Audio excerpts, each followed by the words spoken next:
सगळ्यांचं मत असंच होतं की आपण लढायचं आहे. तरी मी वेळ घेतला विचार करायला, वेगवेगळं विचार केला, मनात बरेचसे विचार आले काय करायचं. तर मलाही असं वाटलं की माझे कार्यकर्त्याची, लोकांची, स्पेशली जनतेची भावना अशी आहे की मी लढावं असं त्यांचं मत आहे. आणि मी असं ठरवलं आहे का मी नक्कीच लढणार आहे. कोणत्या पक्षातर्फे लढणार असं काय ठरवलं आहे का? मी कदाचित काल पण माझी रॅली बघून आपल्या सगळ्यांना सांगितलेलं. काल तर असं काय तिकीट काय आहे काय नाही ते माहित नव्हतं. तरी जे विश्वासाने लोक रॅलीत मध्ये आले होते, आपण पण बघू शकत असाल एवढी मोठी रॅली कदाचित अजून कुणाची बघितली नसेल आपण, पण ज्या विश्वासाने एवढी जनता माझ्या पाठीशी तिथे होती, तर मी माझा पक्ष म्हणजे माझी जनता आणि मी त्यांच्या विश्वासावर त्यांच्या समर्थनावर लढणार आहे. या ठिकाणी तुम्ही जे पोस्टर तयार केलेलं, नामांकन अर्ज भरणार आहे महायुतीच्या वतीने, असं तुम्ही सोशल मीडियावर टाकलेलं, त्या संदर्भात काय सांगाल? बघा कसं होतं की मी पक्षाला माझ्याकडून जेव्हा जेव्हा मदत पाहिजे होती मी मदत केली आहे. आणि त्या अनुषंगाने मला जेव्हा जेव्हा सीएम आणि डीसीएम सरांनी बोलवलं, म्हणजे शिंदे सर आणि फडणवीस सरांनी जेव्हा जेव्हा बोलवलं, तेव्हा तेव्हा त्यांनी एक, इव्हन मला परवा पण मी दोघांना भेटली तेव्हा त्यांनी एक अश्युरन्स दिलेलं की ताई महायुतीवरून तुम्हीच लढणार आहात. आणि हे शेवटचा परवा रात्रीचाही कोट तसंच होतं की महायुतीकडून गीता जैनलाच तिकीट भेटणार आहे. आणि त्यानंतर हे 2 दिवसात काय अचानक झाला ते आपल्यालाही माहित नाही. वेगवेगळी मीही न्यूज बघते, काय ना काय तिथे जे चालवलंय. पण माझं परत एकदा हे आहे का जे पण रिझल्ट किंवा जे पण निर्णय झालं ते खेदजनक आहे. आणि मलाही फारशा असं सांगणार की आशा नव्हती की असं एक निर्णय होणार. आणि म्हणून हे थोडंसं आम्हालाही आता निर्णय घ्यायचं वगैरे ते प्रक्रिया चालू झाली आहे. एक अशी पण चर्चा होती की शिंदे साहेबांनी तुम्हाला तिकीट देण्यासाठी आग्रही होते आणि की जवळजवळ कन्फर्मच होत होतं. अचानक असं काय घडलं की तुम्हाला तिकीट नाकारलं? बघा मी परत एकदा सांगते की मी परवा जेव्हा दोघांना भेटली तेव्हा शिंदे साहेबांनी ते आग्रह नक्कीच केलेला की हे माझ्या बरोबर गुवाहाटीत होते, आपल्याला आपली महायुतीला त्यांचा खूप जास्त सपोर्ट आहे, म्हणून तिकीट तुम्ही गीताताईलाच देणार असाल तरच मी हे बीजेपीला सोडते. आणि तसं ते नक्कीही झालेलं. मी परत एकदा सांगते की त्यानंतरचा निर्णय हा खूप खेदजनक आहे. तर मॅडम तुम्ही या निर्णयानंतर महायुतीसोबत राहणार की काय वेगळा मार्ग घेणार? बघा आता अपक्ष, मी आता अपक्षच लढणार आहे. हे निवडणूक बद्दल बोलतच नाही, तुम्ही अपक्ष लढता ठीक आहे. बघा काय रिझल्ट आहे आता, हा खूप अर्ली आहे हे सांगायला. रिझल्ट काय आहे, काय परिस्थिती आहे त्याप्रमाणे आम्ही निर्णय घेणार. आता लगेचच हे निर्णय आपण सांगू शकत नाही. सध्या नाराजी कोणावरती, देवेंद्र फडणवीसवरती की एकनाथ शिंदेवरती? बघा नाराजगी कुणावरच नसते, कशाला नाराजगी असावी. त्यांना काय त्यांचं मजबुरी होती का त्यांनी हे निर्णय घेतलं. जोपर्यंत खरं कारण म्हणजे आज सकाळीही देवेंद्र फडणवीस साहेबांचा फोन होता, त्याने सांगितलं माझं काहीतरी अशी मजबुरी होती, मी तिकीट तिथे दिली. आणि फोनवर बोलले ते. म्हटलं ठीक आहे तुमची मजबुरी होती, मला काहीच त्याबद्दल सांगणं नाहीये. मी हे जरूर जाणायचा प्रयत्न केलं की मजबुरी काय होती, पण ते त्यांनी सांगितलं नाही. त्यांनी तुम्हाला काय सांगितलं? पुढे लढाई बाहेर गेल्या सगळे विनंती केली. तुमच्यावर दबाव आलाय का? उमेदवारी मागे घेण्याबद्दल दोघांकडून म्हणजे शिंदे गट आणि भाजप यांच्याकडून तुमच्यावर दबाव आहे का? माझ्यावर कसं दबाव होणार? मी पहिले पण अपक्ष लढली आणि जेव्हा त्यांनी हे निर्णय घेतला तेव्हा त्यांनाही माहीत असेल का माझा निर्णय काय असेल, त्यांनाही कल्पना असेल, म्हणून असं काही दबाव नाहीच आहे. जसं श्रीनिवास वनगा विद्यमान आमदार यांची फसवणूक झाल्याचं त्यांनी सांगितलंय, तशाच प्रकारे तुमचीही फसवणूक झाली आहे का? नाही, हे मी परत एकदा सांगते की शिंदे सरांनी शेवटपर्यंत माझ्यासाठी शब्द ठेवला होता आणि मी असं कधीच सांगणार नाही की फसवणूक झाली आहे. मी सांगणार की अचानक असं काय झालं की त्यांना हे निर्णय बदलावं लागणार. तुमच्या म्हणण्यामुळे भाजपने खोडा घातला तुमच्या उमेदवारी. मी परत एकदा अर्थ तसा आहे तो. ऑलमोस्ट म्हणजे मी परत सांगते की मी तिथे असताना शिंदे साहेबांनी खूप दबाव डालेला, खूप त्यांच्यावर हे आणि अश्युरन्स घेतलेला. आणि त्या हिशोबाने शिंदे साहेबांनी मला सांगितलं की मी तुमच्यासाठी इवन अमित शहानाही शब्द घेऊन आलाय की तुम्हीच असणार. आणि ते शब्द त्यांनी दिलं होतं की ज्यांनी ज्यांनी गुवाहाटी आणि पक्षाला एवढी वारंवार मदत केली आहे त्याला आपण धोका देणार नाही आणि त्यांना आपण नक्कीच आपल्यातर्फे लढायला सांगणार. गुवाहाटीपर्यंत जर तुमचा प्रवास चुकला असा पश्चाताप तुम्हाला होतोय का आता? बिल्कुल नहीं, कशाला, बिल्कुल नहीं. मैडम आपको आपका ना तो आपने शिवसेना के क्या हो गया? हिंदी चालू होने दो, मराठी खत्म होने दो. चलो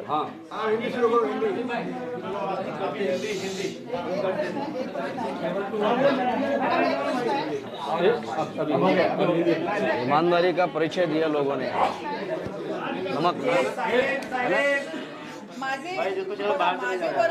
माझ्या बरोबर अश्विन कासोदर या नैना वसानी असे जे माझी नगरसेविका होते, काही पदाधिकारी, प्रतिभा पाटील, काही पदाधिकारीही होते, त्या सगळ्यांनी आज राजीनामा दिलाय. कुठलंही दबाव तंत्र नाही आहे त्यात. त्यांना फक्त खुलून काम करायचं आहे त्या म्हणून त्यांनी ते राजीनामा दिलेला आहे. कुणीही ते दबाव तंत्राचा अर्थ काढू नये. किती नगरसेवक आणि किती पदाधिकारी आहेत राजीनामा? बघा अजून देत चालले, जेव्हा माहित पडणार. तुम्हाला काय समर्थन मिळेल? माहित नाही, मी त्यांच्याशी अजून बोलली नाही. चलो हिंदी में भाई शांति.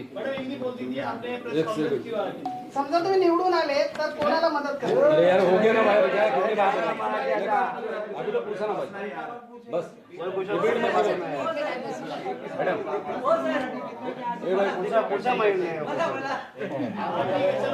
मी पहिला प्रश्न आले आले तुम्हा सगळ्यांना विचारला, तुम्ही सांगितलं हो आम्हालाही निर्णय बरोबर लागला नाही, काय करणार?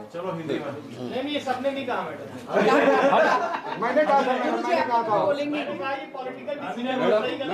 मैडम हिंदी में सवाल करिए.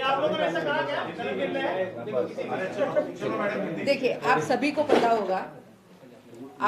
पता होगा कि आज सुबह ही यहाँ की टिकट नरेंद्र मेहता जी को गई है. 2 दिन पहले तक भी मुझे ये विश्वास पार्टी के वरिष्ठों ने दिलाया था कि ये टिकट आपकी है और आपको ही मिलने वाली है.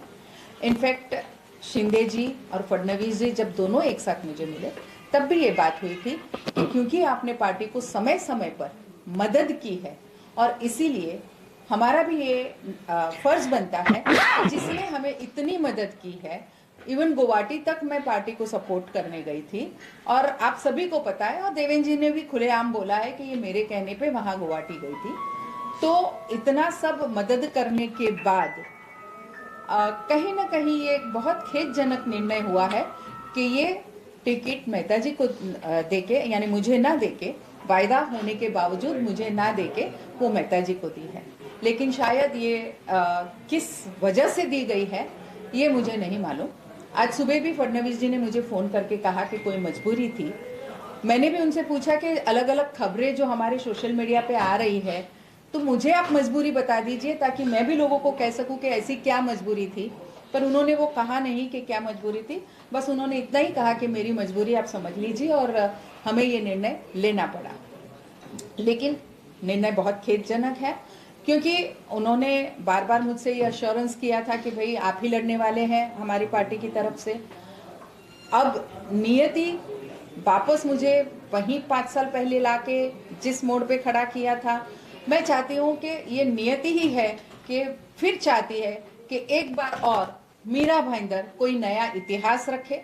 और वो बिल्कुल, मुझे हमारी जनता पे विश्वास है. आप देख रहे थे कल मेरी रैली निकली थी और कितनी बड़ी तादाद में सब लोग मुझे समर्थन अपना बताने आए थे. बड़ा हौसला मेरा कल भी बढ़ा. और बस मैं आज आप सबसे ये जरूर कहना चाहूंगी कि अब ये इलेक्शन गीता जैन, नरेंद्र मेहता वर्सेस ऐसा कुछ भी नहीं है. ये जनता का अपना इलेक्शन है. अगर यहाँ की जनता बिल्डर से लेके रिक्शा वाले तक, गृहिणी से लेके हमारे कॉलेज जाने वाले बच्चों तक, उनको लगता है कि हमें सुरक्षित रहना है, उनको लगता है कि हमारे शहर को सुरक्षित रखना है, तो निर्णय भी उनको लेना है. मेरे गीता जैन के पक्ष में ये लड़ाई भी मेरी जनता को ही लड़नी है और वो अपने लिए लड़नी है. जनता को खुद ने अपनी लड़ाई अपने लिए लड़नी है. ये आज का मेरा विश्वास है कि जनता जरूर इसे अपना इलेक्शन समझ के लड़े। मैडम, आप ना तो शिवसेना की प्राथमिक सदस्यता ली थी, ना भाजपा के ली थी, लेकिन टिकट आपको दोनों तरफ से चाहिए था, जिसका भी मिल जाए, भाजपा मिल जाए, कि अगर आपको शिवसेना एकनाथ शिंदे का मिलता तो आपने भाजपा का बैनर लगाया। आपने शायद पूरी बात सुनी नहीं। मैं ये कह रही थी कि अगर आपको पता ना हो तो मैं अपक्ष आमदार 26 तारीख तक अपक्ष आमदार का जो है वो मैं हूं, तो न मैं किसी की सदस्यता उसके पहले ले सकती हूँ, न कोई कुछ कर सकती हूँ। हाँ, टिकट उन्होंने बुला के मुझे वायदा किया था कि आपकी मदद के हिसाब से बिल्कुल टिकट आपको मिलनी चाहिए।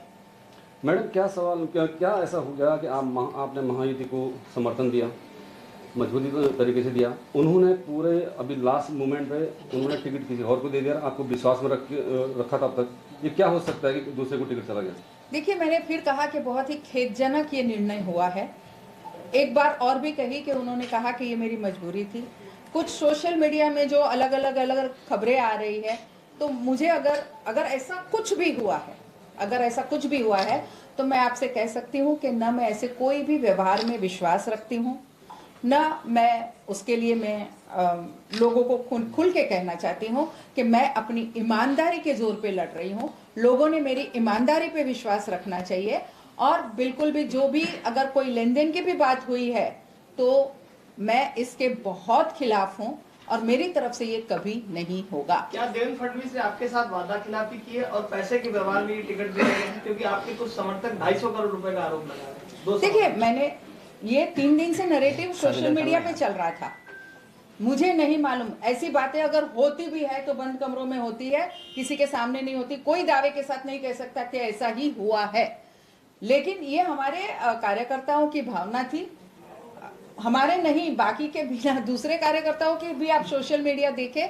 तो यही भावना उनकी रही है।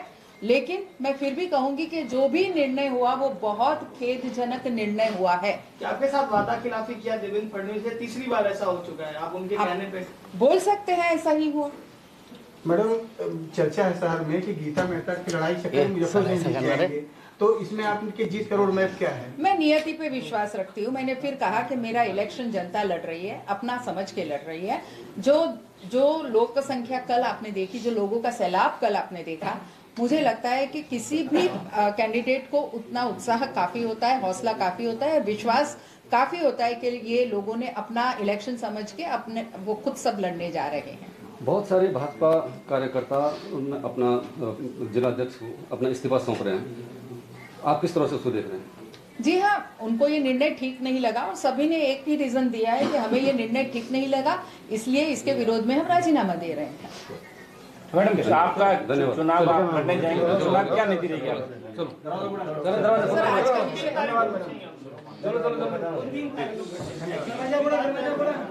बंद कर दो।